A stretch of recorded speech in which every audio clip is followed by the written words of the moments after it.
Today's text was Joshua 7, 2-5. And the title is Success Without Destruction. Among the many figures in the Bible, Solomon stands out. He's known as the king of wisdom and one of the wealthiest kings in history. However, his story is also one of tragedy. Do you know why? If you look at Solomon's life, at first, Solomon ruled under God's favor. When he asked for wisdom, 1 Kings 3:5, God gave him not just wisdom, but also great wealth. That's a great blessing. He then built the temple for God, if you look at 1 Kings 6, which is a significant achievement historically and spiritually. Not only that, his fame spread out far and wide, drawing all the attentions from nations around. Even the Queen of Sheba came to witness his wisdom, according to the 1 Kings 10. So, we can say that his early reign was very successful. Blessings of wisdom, blessings of peace, wealth, protection. You name all the good things, Solomon had them all. But when all this success came, Solomon lost control. According to the reports in the Bible, 1 Kings 11, 1-4, he married many foreign women. How many? Altogether, 1,000 women. I just cannot believe that. These women were not only Gentiles, but also they were idol worshippers. So in the end, Solomon himself, he became an idol worshiper. Indeed, he was lost. Solomon, he met all this success, and sadly, that was the beginning point of him going down to failure. However, Solomon is not the only one in this, unfortunately. Many have fallen into the same trap. Maybe you and I are in this trap too. In the early 2000s, Wall Street, they were so thriving. It seems like money was everywhere. It looks like party is not going to end anytime soon. So banks and investors ignored all kinds of different risks. All those success they were seeing at the time numbs their hearts, numbs their habit to discern. So what happened? So many banks and investors were chasing profit recklessly. As a result, loans were handed out so freely that even dead individuals and pets were getting approved. It's not a joke. It's not a funny story. It really happened. So this era gave birth to ninja loans. Have you ever heard about this? Ninja loans? It's acronym for no income, no job, no assets loan. So altogether, put them together, ninja loans. What it means is that you can borrow big chunk of money with a name only. You just have your name, then you can borrow this kind of money. You don't need anything else. And unbelievable. Subprime mortgage crisis is the result. And because of this problem, many major companies crumbled. So many people lost their jobs, homes, and tragically, some even took their own lives. If we are not careful, success can become the starting point of our failure. If you and I are not awake, success can be very much destructive. It is true that many lose their sense of reality when they succeed. The bigger the victory, the greater the risk of arrogance. So just as an excessive amount of drugs turns them from pain-free to death, Greater success and victories in many cases turns the happiness to destruction. So we can name this success overdose death. Grand victories and achievements often blind our eyes and deafen our ears. Chasing our hearts to flow aimlessly, in the end, we fall to our death. Even wise people make foolish mistakes when they get carried away by success. But Joshua, our guy Joshua, was different. He didn't let victory cloud his judgment. Think of an athlete who wins a gold medal and returns to the training the very next day. We all know the world-famous swimming athlete, Michael Phelps. You guys know him, right? He won 23 gold medals in various Olympics. In the year of 2008, when he participated in the Beijing Olympic, he won 8 gold medals. But more surprising fact is that the next morning, he was back in the pool training. This is not the only example. You probably know the famous basketball player who now is dead, unfortunately, Kobe Bryant. He's a really famous basketball player. He was known for his hard work. One example is that after winning the NBA championship 2010, he skipped the celebration team party and instead he was in the gym at 4 a.m. So one reporter asked Kobe this question, why? And he answered, yesterday's victory is yesterday's victory. I have to keep improving. Joshua was like that. After a great military victory against Jericho, Joshua didn't relax or boast. Instead, he immediately said, go up and spy out the land. He stayed focused. He stayed disciplined. We must do the same. All of us must do the same. Do not change when things go well. Stay grounded. Stay faithful. Nehemiah worked in the king's palace. What a success. But then he never forgot God's people. Esther became queen. What a success. But then she risked her life to save her people. Jesus, he fed 5,000 people with only 2 fishes and 5 loaves. What a successful moment. What a glorious moment. But then he withdrew to pray instead of seeking fame. Joshua remained steady. After victory, he didn't let pride take over. He didn't let excitement take over. He prepared for the next step. Therefore, the message is simple and clear. Do not change when things go well. Do not get carried away when things go well. Rejoice.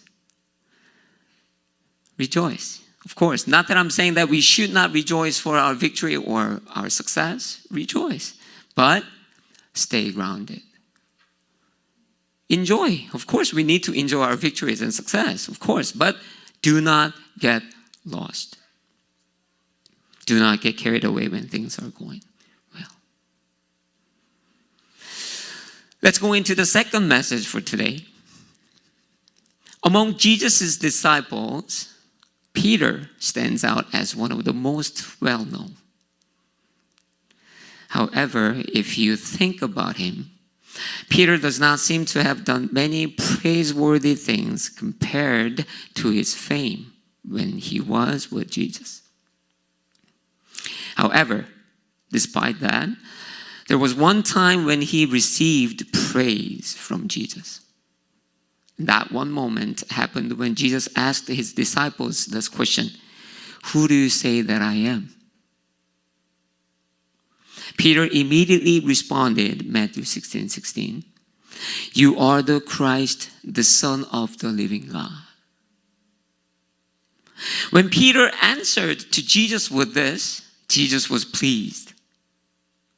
And he gave Peter an amazing promise.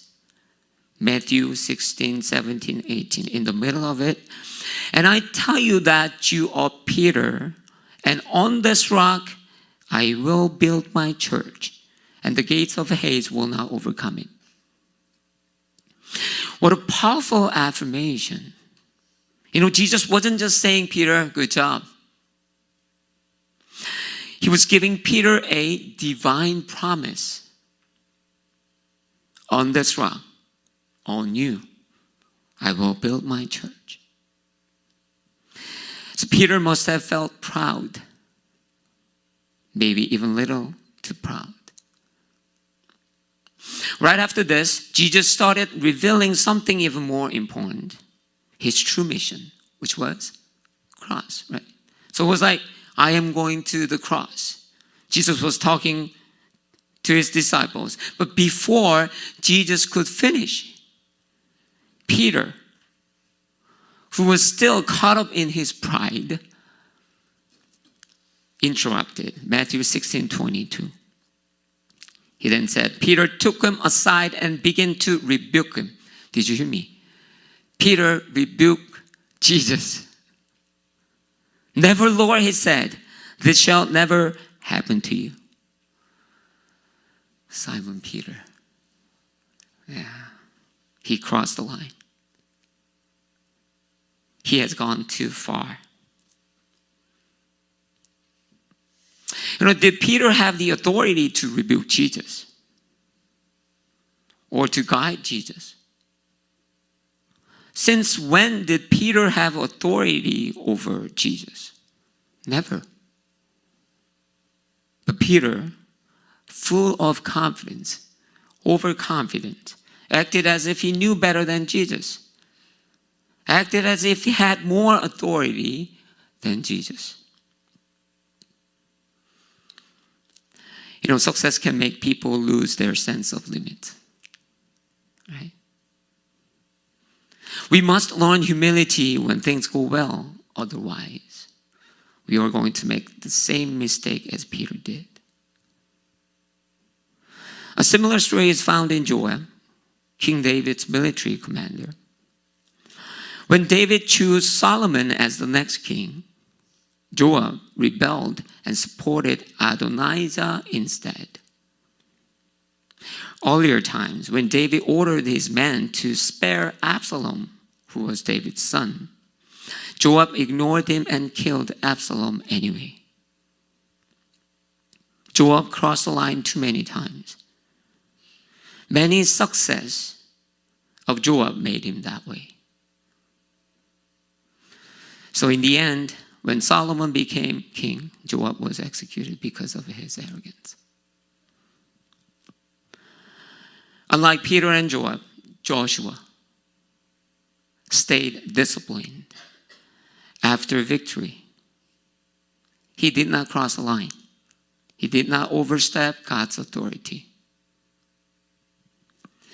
However, the Israel armies were overconfident because they too experienced this great victory against Jericho.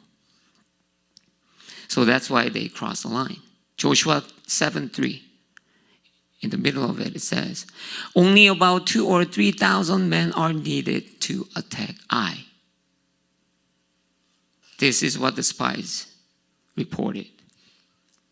At first glance, this report does not seem unusual. However, in reality, if you think about it, it's just a strange report. Joshua had asked them to spy on the city of Ai, not to bring back a military strategy. Information and strategy, they are just two different things. What Joshua planned to do was, based on the information that the spies bring, Joshua wanted to pray about it with God and plan the battle strategy with God or the military leaders. However, the spies gave Joshua their own battle strategy. Since when did these spies become war experts? I wonder. Did they circle the walls of Jericho because they knew that that would be enough as a military strategy? No. These spies, they crossed the line. Maybe they didn't mean to, but they crossed the line. Not only did they overstep Joshua's authority, but they also trespassed upon God's domain. So when you cross the line because of overconfidence, communities break apart. Think about like your workplace, like your ministry in the church. If someone crossed the line with this overconfidence, the community easily break apart. When someone crossed the line because of overconfidence, lots of plans fail. Because this person or these people are going around poking everyone, make everyone uncomfortable. When someone crossed the line because of overconfidence, relationships easily crumble. And worst of all, past victories may even be undone. A common misconception among those who grow arrogant after success is, I did this, so I can do anything. That's misunderstanding. I did this, so I can do anything. That's why these people cross the line. No matter how successful you are, don't cross the line.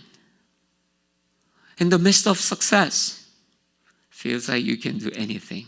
In the midst of success, what we need to remember is that self-discipline, restraint, humility, and objective awareness. Let me repeat this one more time. In the midst of success, what we need is self-discipline, restraint, humility, and objective awareness. The funny thing is that many Korean guys are saying this when they are watching soccer game. They're saying I could play better than that guy. I can do better than the coach. They're like, I can do that better, I'm wondering, where does the confidence come from? I'm not the one who's saying that. But then, maybe this confidence comes from his experience in his amateur soccer game. Koreans call it 조기 축구회, Or they get this confidence out of playing game in the Xbox or PlayStation. Now imagine if one of these silly men, I would call silly men, if they jump down from the stands and start yelling instructions to the players, or to run into the field and begins to kick the ball and dribble the ball, that would be crossing the line. And I guarantee you, he's no better than anyone in the field or in the box, coach box. No. Stay humble. When everything's going well, when you meet success, when you feel like you can do anything, stay humble. Make sure that you keep the line. Even if you run first in a 100-meter race, if you step outside your lane, which means if you cross a line, you are disqualified. That's just the rule. So do not make your success as beginning of your downfall. Remember this, keep the line, you'll be fine. As far as you keep the line, you'll be fine. Do not cross the line when things are going well. Let's move on to the last point for today. Okay, this is a story of one of the biggest financial mistakes in history. People call it the J.P. Morgan London Whale scale. Bruno Ixchel was a highly respected trader at JP Morgan's London office. He was known for making bold investment decisions that brought huge profit to the company. As his success grew, so did his confidence. He started ignoring risk warnings. And he stopped reporting to his superiors. He stopped asking to superiors. So in the year 2012, he made massive investments using JP Morgan's funds without getting approval. He didn't even ask anybody. He believed his instincts were always right. But this time, the market moved in an unexpected way. The company's risk team found out and they warned him. This is too risky. You need to stop and reconsider. You need to get a consult with your superior. But Ixchel laughed it off and said, I've done this before, it will turn around. Don't worry. Instead of adjusting his approach, he invested even more money to recover his losses. In the end, JP Morgan lost $6.2 billion, not $1 million. $6.2 billion. Ixchel lost his job, of course. And this case became one of the worst personal trading failures in history. His overconfidence and refusal to seek advice cost the company billions of dollars. This company, Walmart, has similar issue before. On Black Friday 2013, Walmart allowed individual stores to adjust their discounts. One store manager got too excited. So it was like, without asking. He launched a massive sale.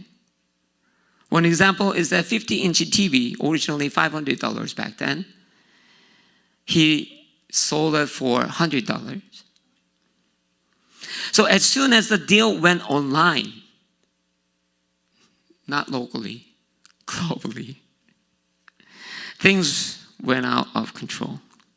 Thousands of orders flooded in before anyone noticed the mistake.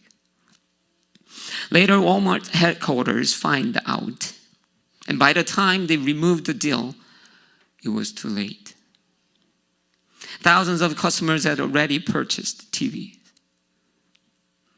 The store manager was fired, of course.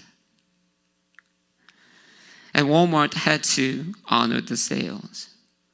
By doing so, they lose millions of dollars.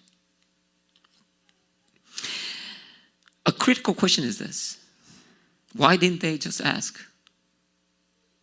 before they do such a thing, Why didn't they check? If Ixchel had reported his trades, if the Walmart manager had asked for approval, none of this would have happened. This means a single moment of seeking guidance could have saved them, but they didn't. Joshua, the wise and the careful leader, he made the same mistake. Why? If you think about him, it wasn't like typical Joshua.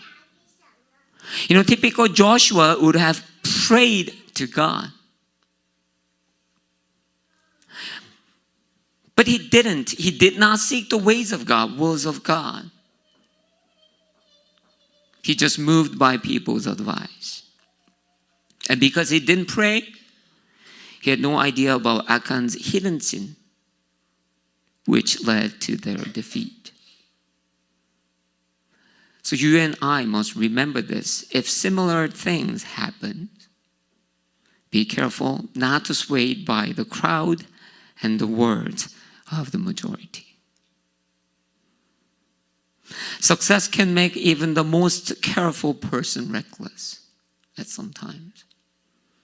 Success can sometimes drive even a normally prayerful and cautious person to rush toward a cliff without praying. Because of this, not asking, not praying to God, and move on, 36 Israel soldiers got killed. We must ask. We must pray. Just like employees must report to their managers,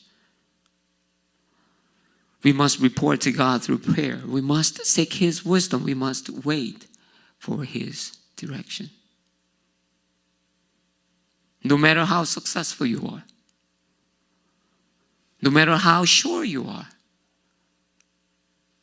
no matter how experienced you are, how confident you are, pray.